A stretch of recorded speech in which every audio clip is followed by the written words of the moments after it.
professor of African American Studies at the University of Maryland. Professor Nichols, thank you for joining us. I want to play this soundbite of Governor Ralph Northam talking about taking down the Robert E. Lee Monument, and then get your reaction on the other side. Watch. So we're taking it down.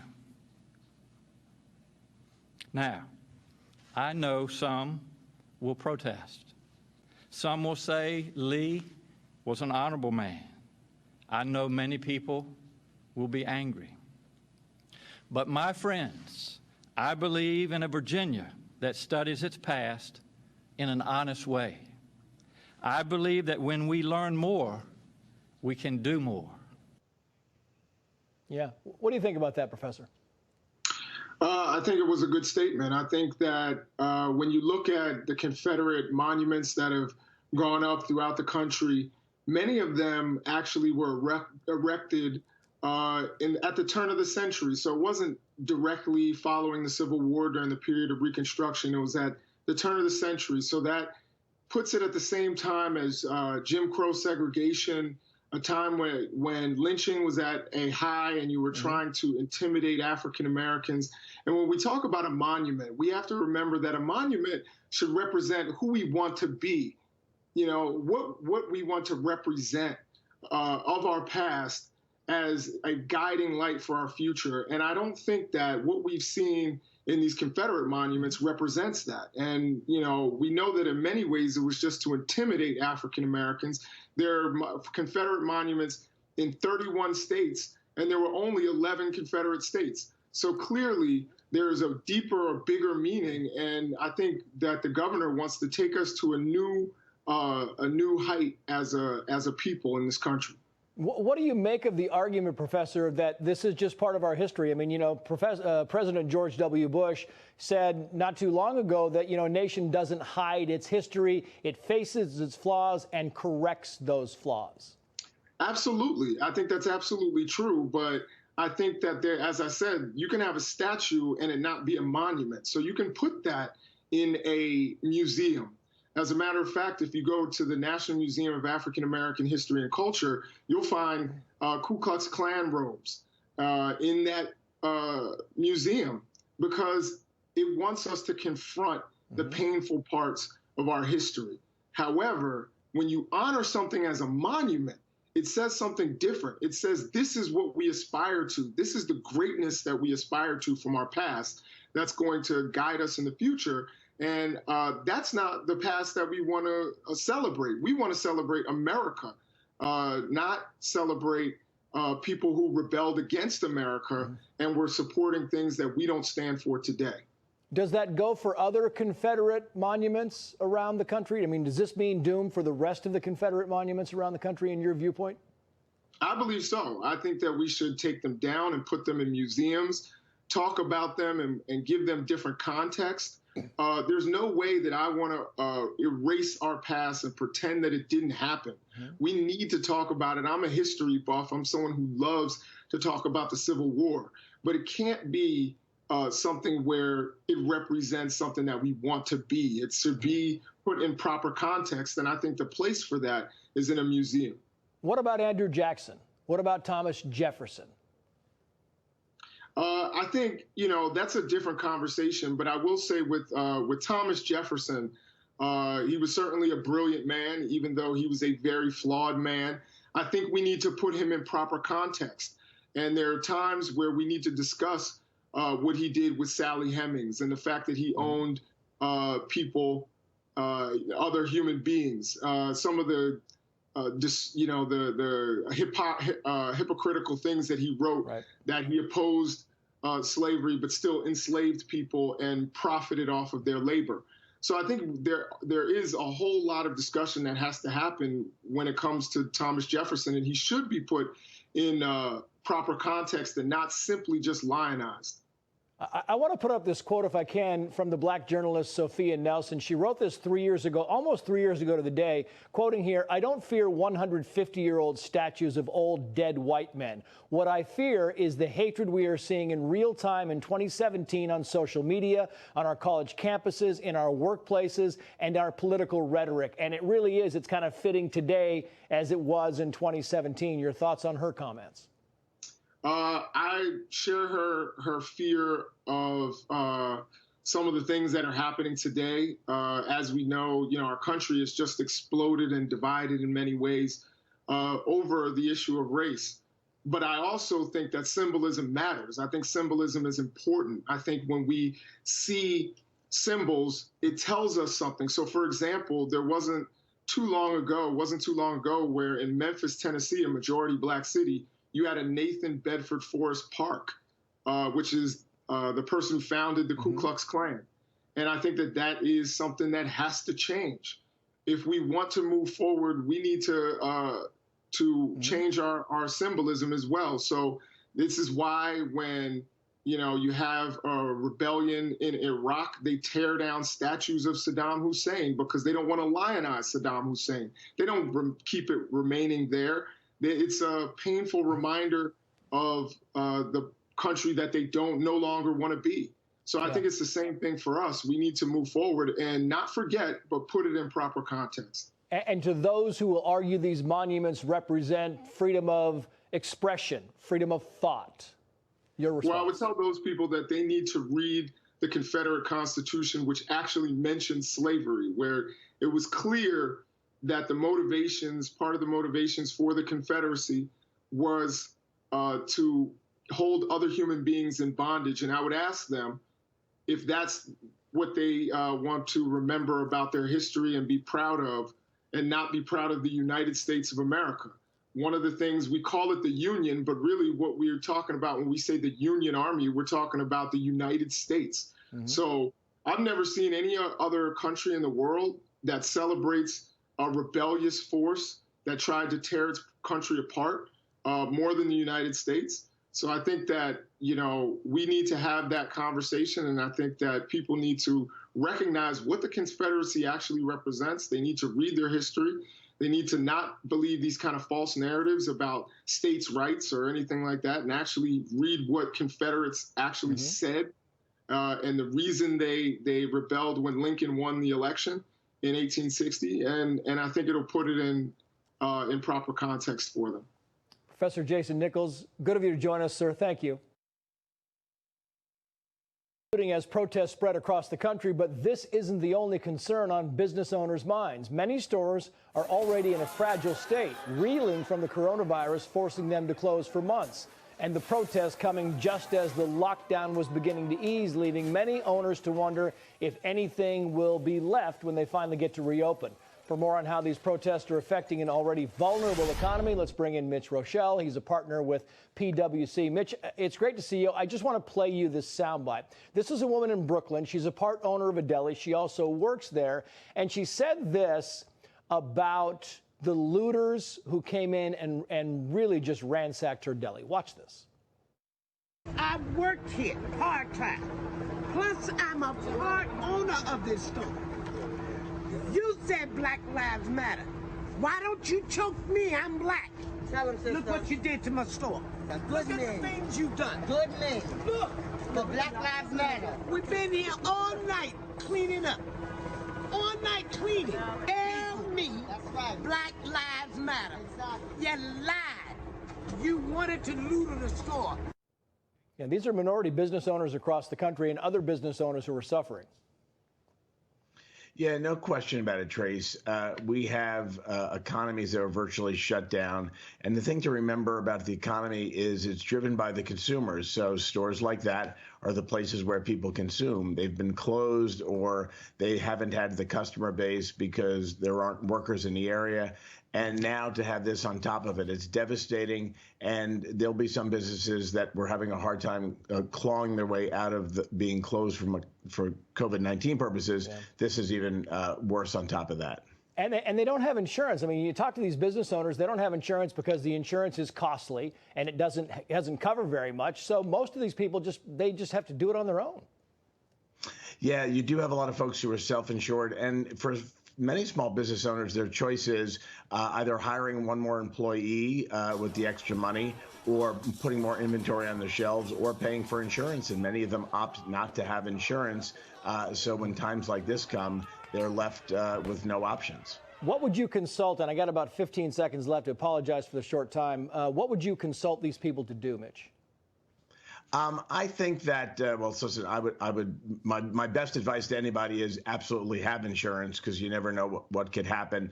And I think rebuilding and sort of leaning on the community. If this was a store that the community supported, maybe folks in the community could help rebuild. I think some of the best stories coming out of all of this are going to be local folks who live in the area just trying to rebuild their communities. Floyd's death. Appearing in court yesterday, the judge setting bail at $1 million. The officers are charged with aiding and abetting second-degree murder and aiding and abetting second-degree manslaughter. But the charges may have trouble sticking as there is some proof that they questioned Derek Chauvin's actions.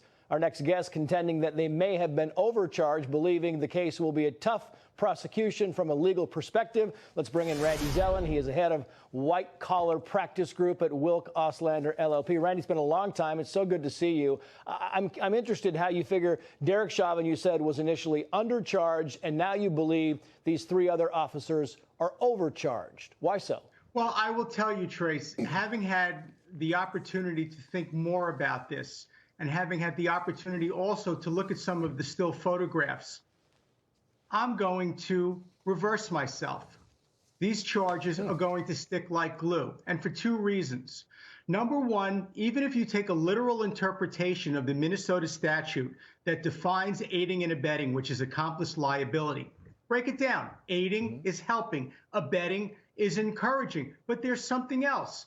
Under Minnesota law, if your mere presence is a deterrent to someone else coming in to provide assistance, if your mere presence intimidates people, if your mere presence tells someone, don't come here, that is aiding and abetting. And the fact that even assuming for the moment that these three officers stood around and did nothing, it kept other people from helping.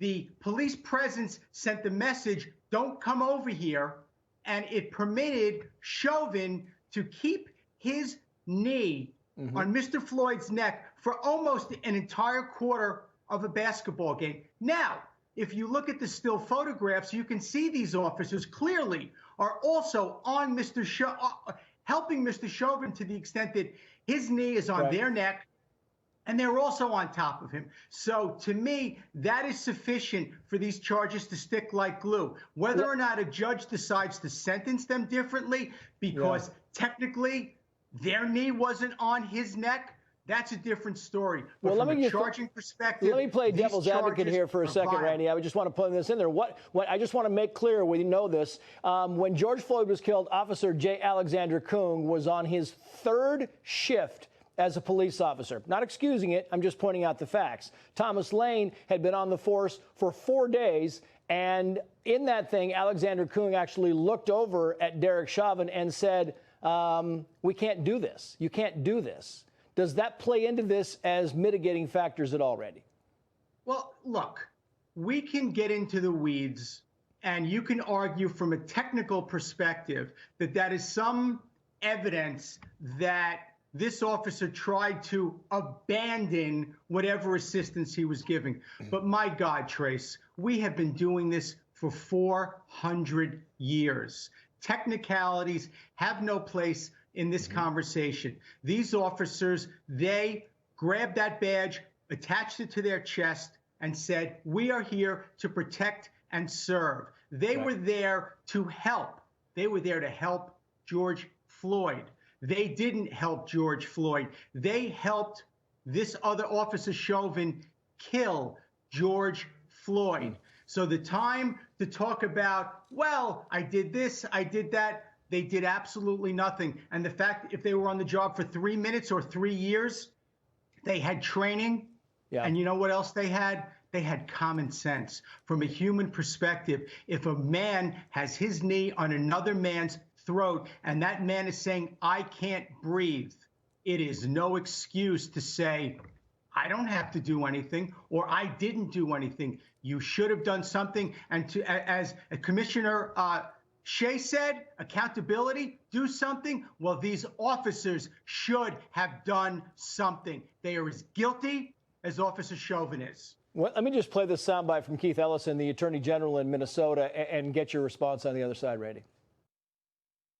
it's important for all people to understand that, you know, nobody gets to treat anyone else like they're beneath the protection of the law. We passed laws that say certain kinds of behavior is not going to be tolerated. Those laws mean nothing if you don't enforce them. Yeah, I mean, that's what he's saying. Is he's saying exactly the same thing you're saying, is these guys are out there to protect and serve, and they didn't. So all of these charges, and there have been a lot of people arguing that like you were saying earlier, that the three other officers were overcharged. A lot of people saying, nope, these are the exact charges. And by the way, Trace, there's something else that's very important to remember. And this goes into the adage of what's good for the goose is good for the gander. We put police officers on a pedestal. If I were to be punched in the face, the person who punched me in the face, they may be charged with not even a crime. They could be charged with just a violation or maybe a misdemeanor. You throw that same punch at a police officer, that is a felony assault. So if police officers get treated differently because they wear a badge, then they've got to behave differently because they have a badge. And again, anyone who wants to try to hide behind the Minnesota statute that makes it seem as if you've got to do something affirmative to aid and abet. First of all, presence in this particular instance is enough. And if you don't think it's enough, then the law should be amended. A police officer should not be allowed to do nothing. And while I've got you here, Randy, I don't know, can you see television? Have you seen the video of the man who was pushed in Buffalo, the 75-year-old man who was pushed by the police officers? I'm not even sure you can see that, but I want to play this again. I was able to take a quick look at it before I came on with you. We're going to play it again, and I want to get your response afterwards. The man is there, and they push the man down, and the thing now coming out is they said he initially tripped and fell. Well, they didn't trip and fall. He was shoved back by a police with a helmet and a baton. He's 75 years old. He hit his head on the back of the concrete, and he is now in critical but stable condition. What does that do to the whole narrative here when you've got half the country saying, look, you don't have police officers are being blanketly saying they're evil, and they're not. There's some good cops out there. This doesn't help. Trace, these officers, they bring it on themselves. And if they would close ranks on each other instead of helping each other, what happens here, and we learn this from the time we're children and we teach our children, what you do is one thing. When you lie, when you try to cover it up, that puts you in a completely different place. The same way I represent an African-American man right now who was beaten and tased and choked by 8 white police officers, and to cover it up, he was charged with assaulting them. We have the same thing here. Instead of accepting responsibility, being held accountable, the arrogance of anyone wearing the uniform to try to cover this up by claiming, oh, he tripped. Give me a break. Nothing will ever change until people take accountability and the police are held responsible just like everyone else is supposed to be. And I got to go, Randy. It's great seeing you, but you're exactly right. I mean, look, in the days of no videotape, if you'd have said, the police officer said, look, he just tripped and fell, the whole world would have said, oh, the poor guy just tripped and fell. And now we've got videotapes everywhere, video cameras everywhere, and the police have got to know that now, especially in this climate, their every move is being watched, and to come out and say, oh, he just tripped and fell, it's not going to fly. Randy Zellin, always good to see you. Trace, is always a brilliant point. Thanks for having me on. Heritage Foundation. Cully, always good to see you. In your op-ed, which I read a short time ago, you say that you asked, does federal law enforcement designating Antifa as a terrorist group help or help police? And I guess I want to know the findings of that. What'd you figure out? Well, as a practical matter, Trace, anytime the federal government trains its resources, here the FBI, on a thing, and now it seems to be Antifa or those like them, it takes them off of other cases they are working on and puts the full force of the federal government, including the ability to go to federal courts and get warrants and the rest of it, on this.